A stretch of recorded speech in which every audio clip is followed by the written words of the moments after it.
পবিত্র কোরআনের সূরা আনামের ৩০ নম্বর আয়াতে আল্লাহ তাআলা একটি গভীর সত্য উন্মোচন করেছেন। তিনি বলেন, পৃথিবীতে বিচরণশীল যত প্রাণী আছে আর যত পাখি ডানা মেলে উড়ে বেড়ায়, তারা সবাই তোমাদের মতোই এক একটি উম্মত বা জাতি। এই আয়াত আধুনিক প্রাণীবিজ্ঞান এবং ইসলামের নৈতিক দর্শনের এক অপূর্ব সমন্বয়। আয়াতে বর্ণিত তোমাদের মতোই এক একটি জাতি বা উম্মুন আমসালুকুম কথাটির অর্থ হল সৃষ্টির মৌলিক কাঠামো ও স্বভাবজাত বৈশিষ্ট্যের দিক থেকে মানুষ এবং অন্যান্য প্রাণীকুলের মধ্যে গভীর মিল রয়েছে। প্রতিটি প্রাণীর নিজস্ব প্রজাতিগত বৈশিষ্ট্য থাকে, যা তাকে অন্য প্রজাতি থেকে পৃথক করে। এই স্বকীয়তাকেই আল্লাহ তাআলা উম্মত হিসেবে অভিহিত করেছেন। মানুষ যেমন একটি জাতি, পিঁপড়া, মৌমাছি কিংবা আকাশের পাখিও তেমনই এক একটি সুশৃঙ্খল জাতি। ইবনে আশুর আত-তাহরির ও আত-তানভীর ৭.221 তিউনিশিয়ায় আলদার আল তুনিশিয়া ১৯৮৪। এই সাদৃশ্য মূলত কয়েকটি মৌলিক বিষয়ের ওপর প্রতিষ্ঠিত। প্রথমত, জীবনের চক্র। মানুষ যেমন জন্ম নেয়, শৈশব পার করে যৌবনে পদার্পণ করে এবং বার্ধক্য শেষে মৃত্যুর স্বাদ গ্রহণ করে, প্রাণীকুলের প্রতিটি সদস্যকেও এই একই চক্রের মধ্য দিয়ে যেতে হয়। দ্বিতীয়ত, জীবিকা ও জীবনযাত্রা। আল্লাহ তাআলা প্রতিটি প্রাণীর জন্য নির্দিষ্ট রিজিক ও বেঁচে থাকার পদ্ধতি নির্ধারণ করে দিয়েছেন। পাখিরা ভরে শূন্য পেটে বের হয় এবং সন্ধ্যায় ভরা পেটে নিড়ে ফিরে আসে। এই শৃঙ্খলা ও বেঁচে থাকার সংগ্রাম মানুষের জীবন সংগ্রামের মতোই। তাদেরও নির্দিষ্ট পরিবার বা দল থাকে, তারা একে অপরের সাথে যোগাযোগ করে এবং নিজেদের এলাকা রক্ষা করে। তবে এই সাদৃশ্যের অর্থ এই নয় যে প্রাণী ও মানুষ সব দিক থেকে সমান। এই সাদৃশ্য মূলত সৃষ্টিগত ও স্বভাবজাত।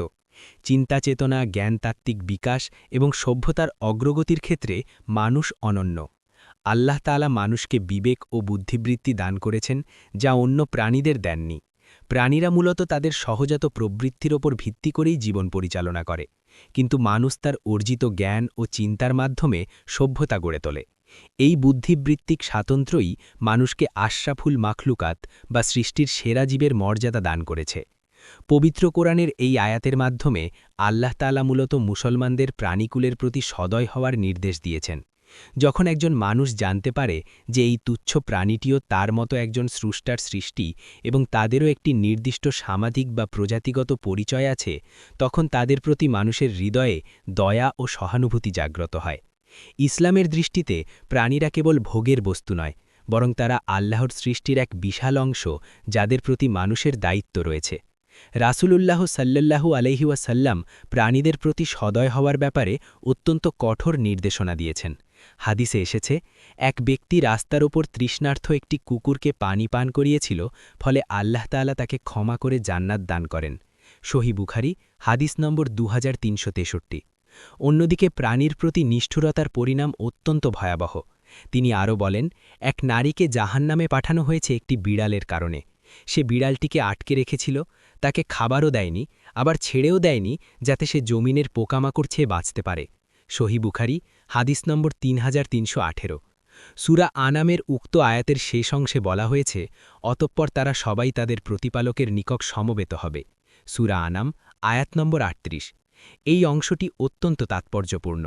এটি মানুষকে সতর্ক করার জন্য বলা হয়েছে।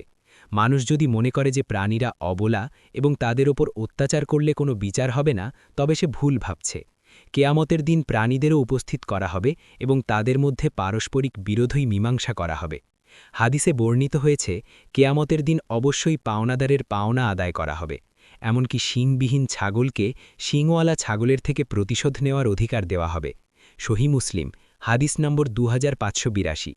যদি প্রাণীদের নিজেদের মধ্যে অবিচারের বিচার আল্লাহ তাআলা করেন, তবে সৃষ্টির সেরা জীব হয়ে মানুষ যদি কোনো প্রাণীর ওপর জুলুম করে, তবে সেই বিচারের কাঠগড়া যে আরও কঠিন হবে তা বলাই বাহুল্য।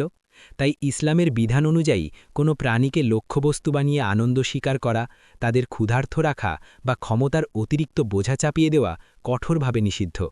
কোরআনের এই একটি আয়াত আধুনিক প্রাণীবিজ্ঞান ও নৈতিকতার এক বিশাল দ্বার উন্মোচন করে। এটি আমাদের শেখায় যে মানুষ হিসেবে আমাদের চারপাশের প্রাণীকুল কেবল সম্পদ নয়, বরং তারা আমাদের মতোই আল্লাহর এক একটি বিস্ময়কর সৃষ্টি। তাদের প্রতি আমাদের ব্যবহার হতে হবে দয়া ও ইনসাফপূর্ণ, কারণ তারা সবাই তোমাদের মতোই এক একটি জাতি।